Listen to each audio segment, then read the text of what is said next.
Before I get started, and I realise that there's going to be some cultural connection issues here in terms of some of the video clips I'm going to play and the way I'm going to speak. And I'm old, so some of the things that I'm talking about are from the generation when I grew up. So I'm going to ask you to make a couple of leaps of imagination. And there are maybe some sensitivities around some of the clips I'm going to play and some of the things I'm going to talk about as well. So I'm going to ask you to give me some grace. So I'm going to start by playing a clip from a TV series that, I apologise, shaped me growing up. So let's go.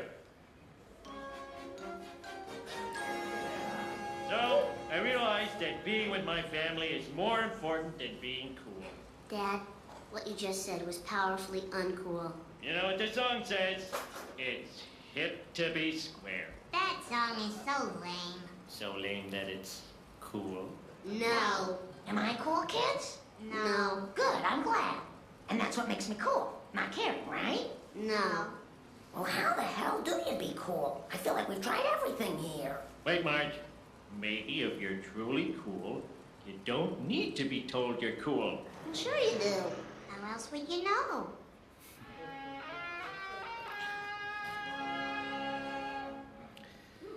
So that's a really important idea for what I'm going to talk about this morning, and the idea of cool. Because I'm actually talking about influence, and there is a big gap between cool and influence and significance, and I'll get to that in a minute. But that's why I'm here. That's why I'm excited to be at Indigitous. I'm here to learn what's new, what's cool, what's hip, where are we heading with all of these things. And if you're here to find that out from me, then I think you'll be a little bit disappointed. But I'm hoping that we'll hear that from the great speakers we're going to hear across the course of the next few days. I'm here to do something a little bit different. I'm here to challenge your thinking a little bit. I'm here to encourage you, as both our introduction guys are talking about, in terms of this idea of calling. But I think first and foremost, I want to encourage you to, what I call, see yourself as an image bearer of the Creator. And I love that when Carl was praying, he was talking about being creative and being in an image of the Creator. And I want to recognize the fact that you have a calling, and that calling is to be an artist. Now, it's probably probably a bit of an unusual term, a bit of an unusual idea at a technology conference like this, where we're talking about new and innovative things, to be concentrating so much on the idea of artists. But I think that's exactly what we should be doing, because I think that's exactly what we are. You see, we live in a design-obsessed world.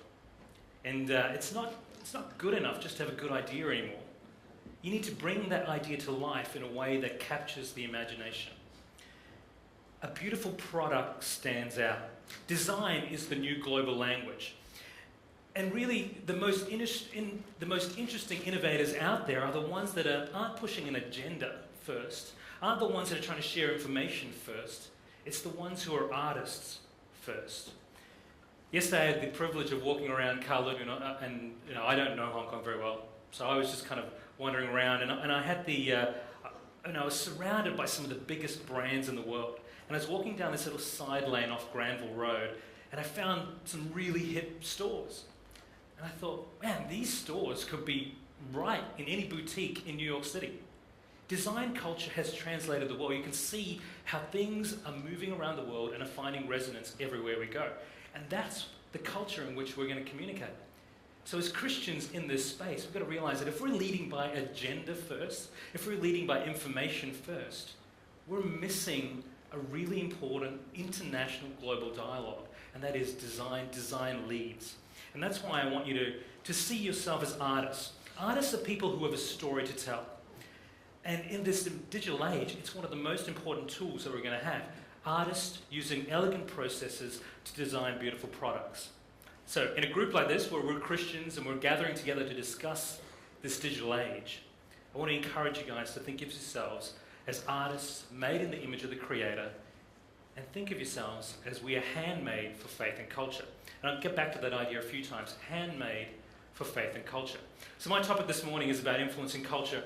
And I think that most of you here, put your hand up if you're here and you're in a ministry context. You're doing this as a ministry output. Great. So a lot of the room. Put your hand up if you're a Christian, but you're doing this professionally.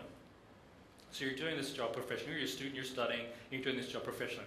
Okay, so in a room like this, from my Christian media perspective, I generally get to speak to people who are in either one of those camps. You're a Christian organisation doing this to engage Christians or engage the world around you, or you're a professional, you're a Christian in the marketplace, and you're using this as your expression. But I think most of you already recognise the fact that what you're doing is a calling. So I'm going to skip ahead a little bit here and just tell you a little bit about myself in this digital age. I'll be the first to admit that a lot of my preferences are analog. I'm old school in that regard. I love the smell of ink. I love the look of film. I love the feel of paper. And there's something really romantic and something really sensory about that. But regardless of whether I choose to be the last bastion of the offline or not, the world has changed. The world is incredibly different. We live in the all-pervasive digital internet of everything, right? So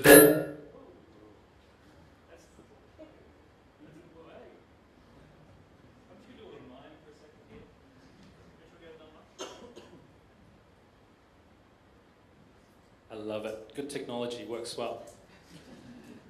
So from a technological perspective, as my microphone suggested, and from a cultural perspective, the world is completely different.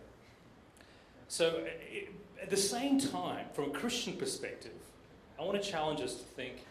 So from a Christian perspective, regardless of how much everything changes, when it comes to mission and calling, nothing is new.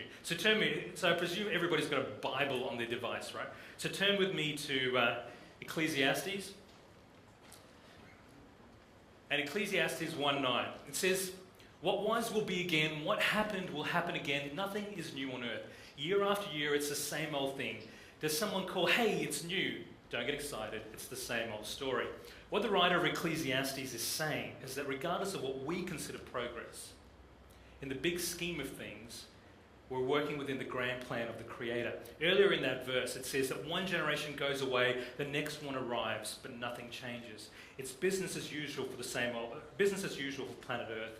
The sun goes up, the sun comes down, it does it again and again. It's the same old round. The wind blows south, the wind blows north, around and around and around it blows, blowing this way and blowing that. It's whirling, it's erratic. The rivers flow to the sea, but the sea never fills up. The rivers keep flowing in to the same old place, and then start all over again, and do it again. So today I'm not going to focus on digital trends. I'm not going to focus on the latest new thing. And I suspect in a crowd this size, there's probably people in the room that know far more about that than I do anyway. I'm going to focus on the broad arc of the story.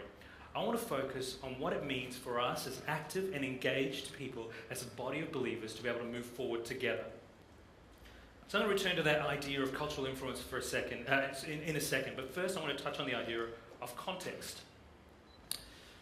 I was born in Fiji, a little island in the middle of the Pacific, in the middle of nowhere.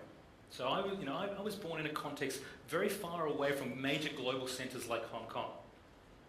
And yet, God has taken me on an incredible journey where I've been able to see the world. I live in Sydney now, and I get to communicate with people all around the world, and I get to have incredible cultural experiences. But regardless of how big my worldview is, regardless of how diverse my cultural experience is, it's going to require an incredible leap of imagination for me to be able to speak into the context from which you come from. Even the warning that was given earlier about, be careful whose pictures you post online, because some people don't have the privileges that other people have.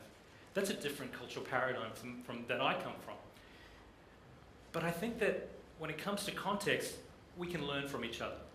I have the privilege of leading Christian Media Australia, so I get to work with communicators, Christian organisations, ministries, media organisations, but I also get to work with Christians who are in the mainstream, as I mentioned earlier. So these are Christian professionals. These are people that have the privilege of working in the marketplace. And I believe that, I want to share a little bit right now about where the Australian context is at. And I believe that Asia can learn something from the Australian context, and I think Australia can learn something from the Asian context. And a little bit of the Australian context that I think is important before I start is that Western cultures, especially English-speaking Western cultures, seem to be on a similar trajectory all around the world. They're all heading towards, whether we like it or not, they're all heading towards a pluralistic, post-Christian, postmodern culture. And regardless of whether we think that's a good idea or not, that's just the broad trajectory. And the context is, even if you think that your culture is different to that, it's probably a matter of time, because the world has influenced each other. Okay? So,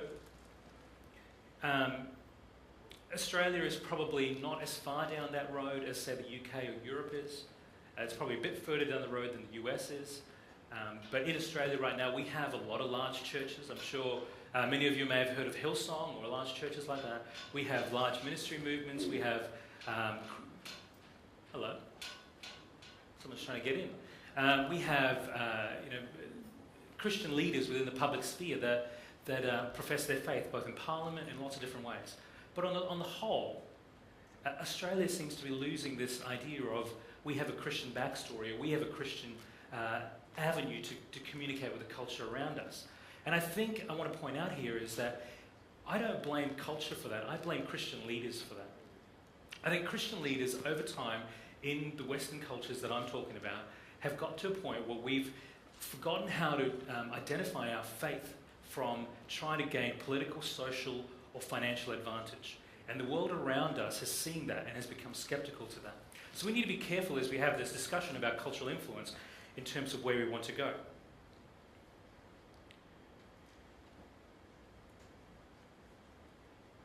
So I'm going to play a clip now in terms of... So I guess I gave you a little bit of the backstory as to where Australia's at. Is that because I want you to understand that's the environment that I'm in. But I also want you to know that it's probably an environment, whether you see it now in your context or not, an environment that you'll confront at some point.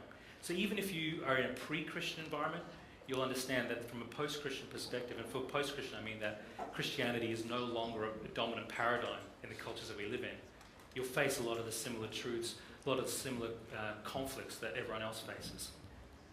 So I'm going to play you a film clip and then I'll come back and talk a little bit more about culture in a second.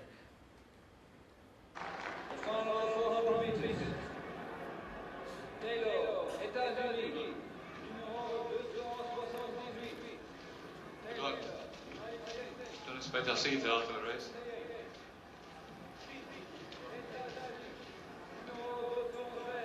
What's the deal with this guy, Little? Coach, you a problem? No problem. He's a flyer. He's had 2 races today already. He'll die. Just swing along, you guys, and wait. After 300 meters, rigor mortis sets in. You'll pull him in on a rope. Good luck, Taylor. Watch out for Little. Coach says no problem. He's got something to prove, something personal. Something guys like Coach will never understand and use.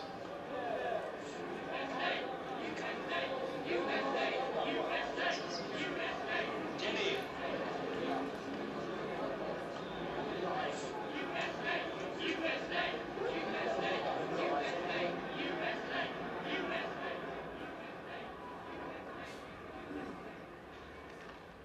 Says in the old book, he that honors me, I will honor. Good luck, Jackson Shores.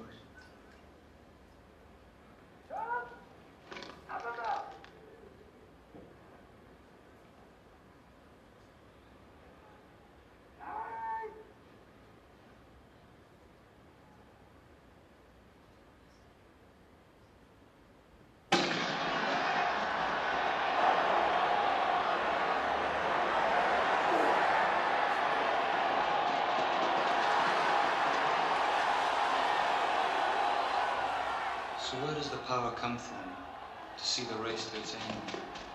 From within.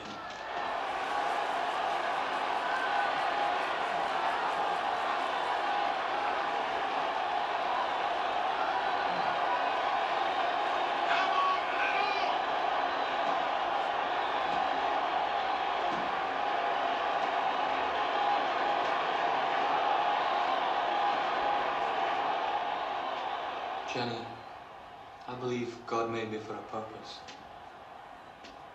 But He also made me fast. And when I run, I feel His pleasure.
Okay, so if you can pull the sound down just a little, let that play.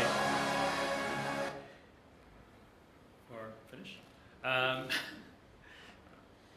So who's seen that film? Chariots of Fire. The film was released in 1981, so it's good. So I understand I'm in a friendly crowd here. I love that film. I love films in general because I believe films are about compelling stories.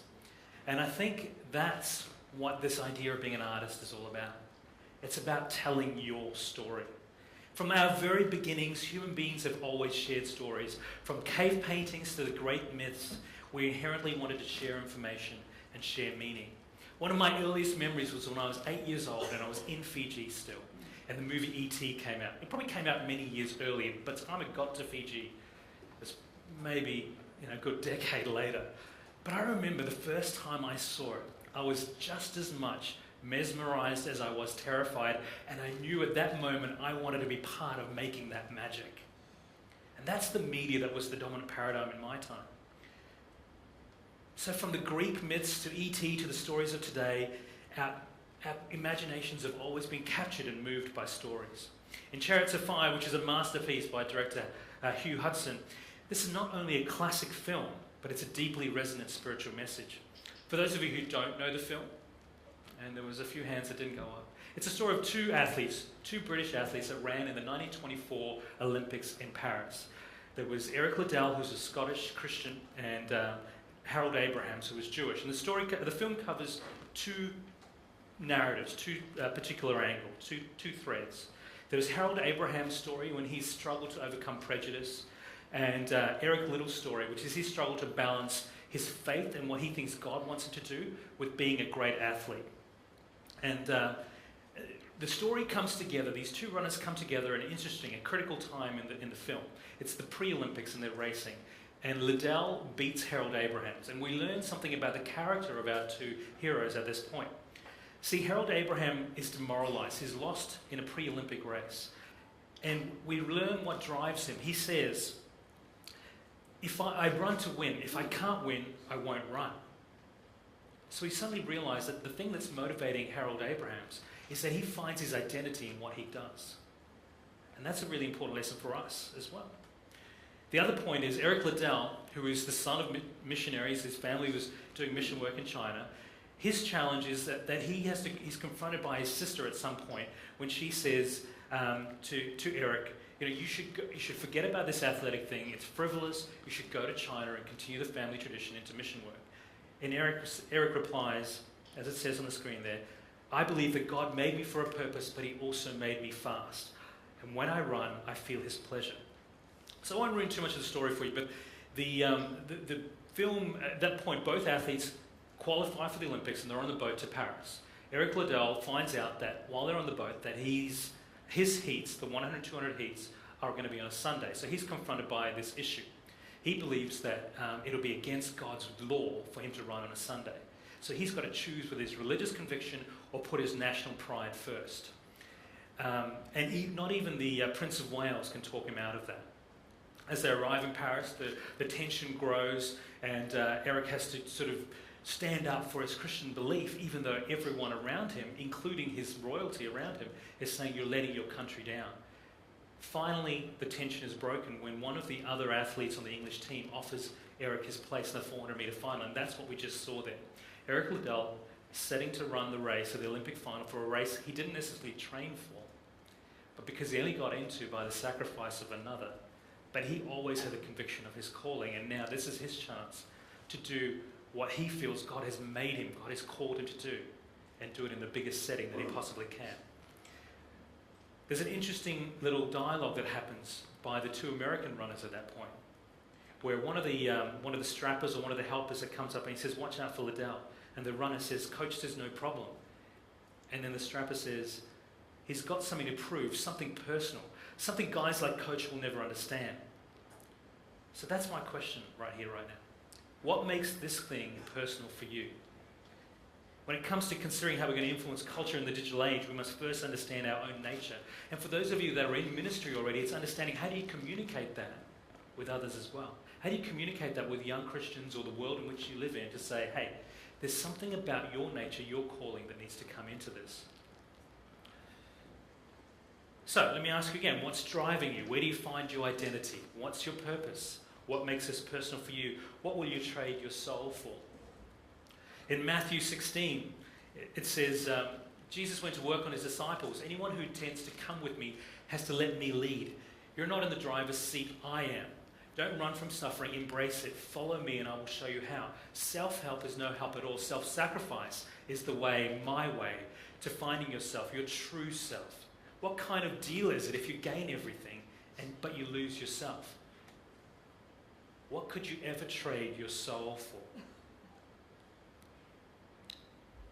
There's not a lot of time to do this job, so we've got to be very careful when we allocate that question.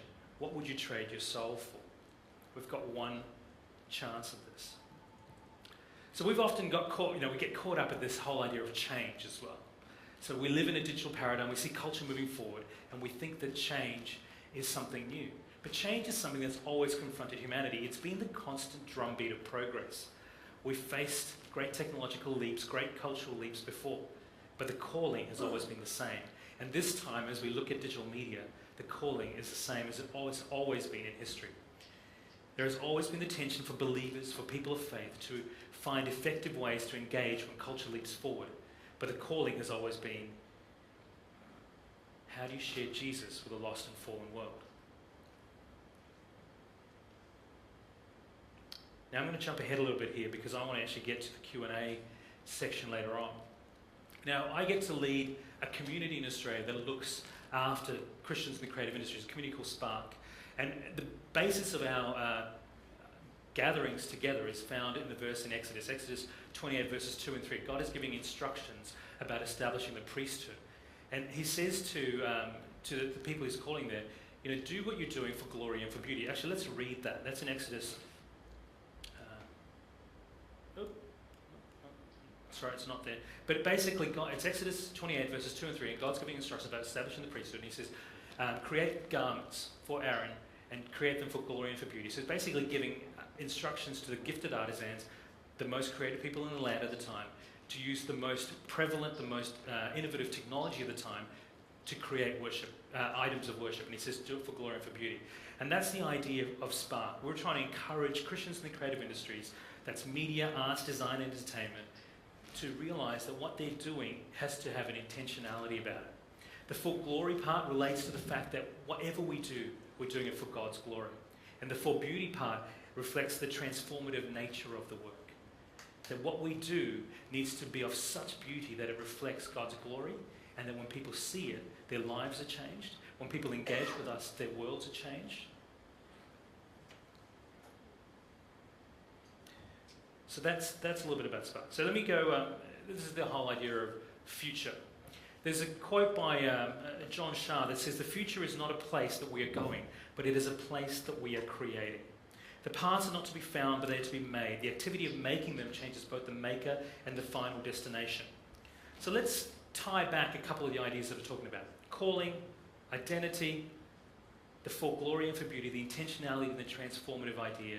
And let's have a look at the idea of one particular story that's almost the preeminent idea of how do you change culture in this digital age. And it's a story of digital piracy. So how can someone from a Christian setting who runs Christian media in Australia and say to you, learn from piracy? Well, I think there's an important lesson that we can learn. Let's look at the story of Sean Fanning. Sean Fanning, in 2004, when Sean launched Napster, the all-powerful record labels, they went after him. And that actually made the problem worse because it gave people something to fight for. Fanning had released a tsunami that couldn't be stopped. As the record labels sued him and prosecuted Napster, the user community grew. People simply wanted to share music. Peer-to-peer file sharing changed the industrial model of the entertainment industry. When they shut down Napster, Kazaa started. When they went after Kazaa, Kazaa Lite took over. And when they went after that, it was eMule and LimeWire, and I'm sure that in your context there's lots of different piracy sites that are more relevant in your world. And I don't even know what the future of that's going to hold. The premise was that the threat to the established industrial model came from rogue, decentralized forces, and there was nothing the labels could do about it. They were simply too big, too centralized, and they weren't listening to the argument that was being made. People were saying, we want what we want. We don't want to buy the whole album when most of it's rubbish. We just want the bits that we want. And we want we want to get what we want when we want to get it. So we're going to find a way of getting it. So if you're going to make it harder for us to get, we'll work around you. This is not a future discussion. That digital shift has changed, okay? The power is already in the hands of the users. If you're thinking that's the future, you're living in a different century, really, considering where the digital paradigm is. The issue now is, how do we as Christians engage in that space? Well, I've got 4 things that I think we should concentrate on. One is, we need to give people something that they can drive. We need to give people the ability to choose. We need to trust them, we need to take care of them, we need to build relationships with them. And finally, we need to give people a reason to love us. Now, if giving your audiences more power seems scary in your ministry modes, in your church modes, in your business modes, think about this. The entire industrial model is threatened by this. Rupert Murdoch is threatened by this. So really, what chance do we have when it comes to understanding how we engage culture? Well, we need to be first perceptive to change. Dramatic shifts come, and you need to understand them, you need to be ahead of them. Last year at a conference at USC, George Lucas and Steven Spielberg made the declaration that the film industry was on the brink of a major implosion.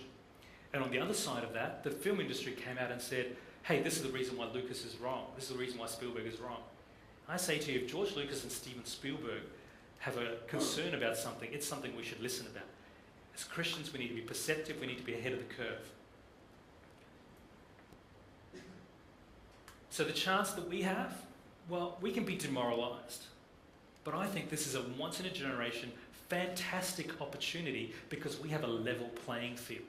We used to have a culture where the media barons ruled, where the barriers to technology stopped who could come in and who could take part. We now have a level playing field. It's never been easier to engage the culture around us. We're all creators, we're all publishers. In the midst of that, we've also got a confusion as to how do you navigate that space. It's one big cloudy soup. You know, it's hard to differentiate the good from the bad, but we can do incredible things because of the privilege that we've been given through this place. So in that midst, as it said in Ecclesiastes, massive change, but nothing really does change when it comes to this cultural mandate. So our cultural mandate is about restoring hope and redeeming humanity, and that should shape everything that we do. So if you're an app designer in the room, you're a game developer, you're someone who's doing incredible things in the digital space, I ask you this, is what you're doing restoring hope and redeeming culture? Because from a Christian perspective, that's what we're supposed to be doing. Last year, I had the privilege of hosting Mark Scott, who's the Managing Director of the ABC in Australia, the Australian Broadcasting Commission. So he's the head of our public broadcaster. He happens to be a believer as well. He came to our conference and he said this about charting the course for the future. He said, it's not about seeing the future destination. It's simply about stepping out in faith and trying to chart the course. And when you do that, not only does the future destination become clearer, but you become more equipped, more ready, more skilled, and you become different as a result, and therefore more likely to do what you want to do. Here's my challenge for us Christians as I close up. As Abraham Kuyper says, who's the Dutch philosopher, he was a leader in his country, he said there's, in the total expanse of human life, there is not a single square inch of which Christ, who alone is sovereign, does not cry mine. For far too long, the Christian community has played the shallow end of the ideas pool. Okay, it's time for us to rise up. It's time for us to say that we have the creator of the universe to rely on, and we can effectively engage at every level and in every sphere of culture. And we can't shy away from the tough questions and the tough discussions either. As Tim Keller points out, Tim Keller is an author, he's a pastor of a church in New York City. He said, for Christianity to truly engage the culture around us, it needs to be both intellectually credible and existentially satisfying. And that's the challenge for us Christians and Christian leaders in this space. How do we do that? How do we step up to that? Well, I believe that one of the key ways that we should do it is that our impact on culture should be as a shining light. It needs to be remarkable. It needs to be full of beauty, such that people will praise God and glorify our Father in heaven. It says in Matthew 5, and here's another way to put it, but you're here to be a light, bringing out the God colours of the world. God is not a secret to be kept. We're going public with this, as public as a city on a hill. If I make you light bearers, don't think I'm going to hide you under a blanket, do you? I'm putting you on a light stand. And now that I've put you up there on a hill, on a light stand, shine. Keep open house. Be generous with your lives. Be opening up to others, and you'll prompt others to open up with God, this generous Father in heaven. So that's the thing. That's your calling as an artist. Shine. As Eric Liddell says in Chariots of Fire, you came to a race today to see someone win. It happened to be me. But I want you to do more than watch a race. I want you to take part in it. I want to compare faith to running a race. It's hard. It requires concentration of the will and energy of the soul. You experience elation when the winner breaks the tape, and you experience, especially if you've got a bet on it. But how long does that last? You go home, maybe your dinner's burnt. Maybe you haven't got a job. So who am I to say, believe, have faith in the face of life's realities? I'd like to give you something more permanent, but I can only point to the way. There's no formula to winning the race. Everybody runs her own race or his own race. But where does the power come from to see the race to its end? From within. Jesus said, behold, the kingdom of God is within you, within all of our hearts. And if you truly seek me, you shall surely ever find me. If you commit yourself to the love of Christ, then that's how you will run a straight race. So even if you're in ministry, that's an important thing to get your head around. How do you share that with young believers along the way? Skip that. So there's my challenge. Yes, we're going to talk about technology. Yes, we're going to talk about great and innovative ways we can shape culture. But are you going to do it in a way that an artist would do it? Are you going to leave something that resonates with the culture around you, that transforms the world around you, but that also translates into other cultures? An artist can do that. Design leads the way. So if you've come to this conference and you're standing at that intersection of fear and faith, I want to encourage you. God placed that big dream in your heart. And he takes delight in seeing you create. He takes delight in seeing you do the things that you were made to do. So choose this day to release fear and to walk in the path of faith. For every glorious journey begins with the very first step. Use this conference to find your kindred spirits and help others point towards a higher calling.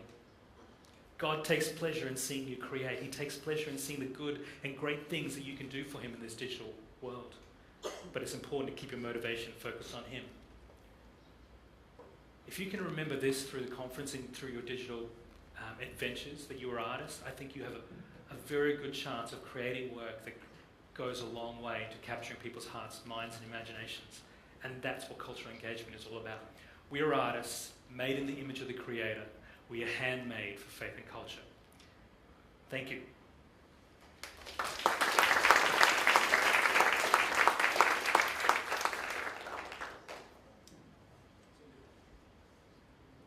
Thanks, Mark. And thank you for people who've been participating in the discussion on WeChat. I know that not everyone has downloaded or joined the group yet, and that's okay because we have a microphone and I share with you what is mine. So if you need to use my microphone to ask a question, that's okay, but I'm going to start with a couple of questions, Mark, that were in the group chat here. There's a discussion about how cold it is in the room. Yeah? They didn't get the memo about the jacket? Right. Carl sent me a memo before, and he actually sent me a picture of the bag. You guys have got your little bag there, and he said, yes. You need to wear something that matches this. So, First question. Dear Mark, why is your fashion sense so impeccable? It's not.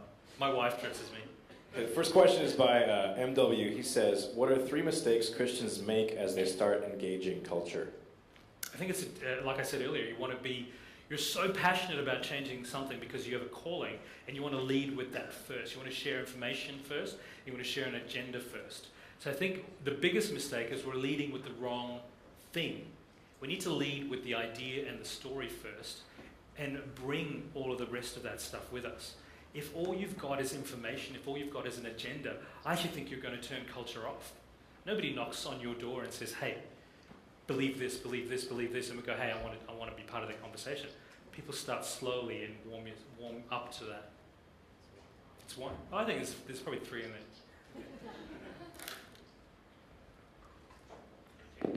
I think the other one is actually that idea of design. I think sometimes we say that we're doing it for God, so it's good enough, right? I think that's a terrible idea. I think The fact that Apple can translate in every market with a very simple icon means that design leads the way. And that if you're really, really passionate about bringing God into that space, you've got to be leading with design. You can't just put something up and say, hey, it's good enough because our agenda and our message and our heart is right. The next question is from Bu Tai Lao Wai, a guy with a really nice picture here. It says, you said as Christians we have to be ahead of the curve. In recent history, that's not usually been the case. How do you prioritize or balance creating the future with being an early adopter? Whose curve is this anyway? Good question. Look, I think that it comes down to trends for trend's sake isn't a good way to be, but being perceptive is an important thing. So you can follow trends, you can follow blogs, you can follow people that you admire, and I think that's a good thing. I think that's called research. But if all you're doing is following a trend for the trend's sake, then I think you're forgetting the fact that it's a tool. So I think in the context of, how do you stay ahead of the curve, you just got to have lots of irons in the fire. Nobody knows. Nobody knows what the future is. Nobody knows how it's going to unfold. So you've got to have a wide base from which you're drawing information from. You've got to be in the conversations, whether it's through blogs, whether it's through communication. You've got to have people that you're linking with. But you just got to have a lot of irons in the fire. Does everybody understand what I mean by irons in the fire? You've got to have a lot of things that you're putting into motion. The answer right now actually isn't so much about the one big idea that you can put in the world. It's actually about having lots of great ideas that are going out there and seeing the ones that start to resonate, seeing the ones that are naturally getting a life of their own and going, okay, how am I going to quickly give support to that? As opposed to saying, this is my one big thing, and when it gets out there, I'm going to find a way of doing it. Okay, we're running out of time. We got a couple of questions here, but there's more coming in. I'll start with these two, and then if there's one more minute, maybe we'll do a couple more. But personal one, Mark, who are three of your 21st century favorite digital evangelists, and why? Digital evangelists. Look, I think at the end of the day, I'm an Apple fanboy, so Steve Jobs has got to be right up on the list. I actually did something interesting this year because I've only ever used Apple products. I actually switched to an Android just to see what the other side lives like. And I've committed to doing it for a whole year, even though fairly early in the journey I realised I'd made the wrong choice. But pride is keeping me going. Look, I think it's interesting to see right now who's doing what. I think Zuckerberg's actually really clever. I think we underestimate the power of Facebook and will continue to underestimate the power of Facebook. You can see with their acquisition strategies how they're going about this, so I actually think that's a really interesting model. I actually love the Tesla guys because I think that whole model of actual practical digital development. So the Tesla is the world's fastest electronic car, and you can see, Google's doing some interesting things as well. So everywhere you look, people are doing some pretty cool stuff. Okay, I think this is the last question. Why or how did Christianity fall out of pop culture, and how can we break back in? Look, I actually have no issue with Christianity not being popular. I think Christianity is most effective when it's on the fringes. So the issue about pop culture is an interesting phenomenon because we're trying to be popular then as opposed to being effective then. So I have no issue with Christianity not being popular or being part of pop culture. I have an issue with Christians who say we should not go there because if we go there, we'll lose something. Yes, you will. It's dangerous. It's going to be isolating, but I want you to go there. I want you to take ground there. But I think Christianity is not so much about being popular as much as it's about offering something that changes the world around you. And if you're going to change the dominant paradigms, you're going to be on the fringes. People don't like that. So 2 questions. Is it popular versus pop culture? I have no issue with Christianity not being popular. I have an issue with Christianity not being effective. And I think Christians should go into pop culture if that's where they're called to do. Great, thank you. That's all we got time for right now. I would encourage you, though, if you enjoyed talking with Mark, to definitely find him, buy him some dim sum, or grab him during a break time, and definitely ask some more questions. You'll be around for the next couple of days still. Thank you.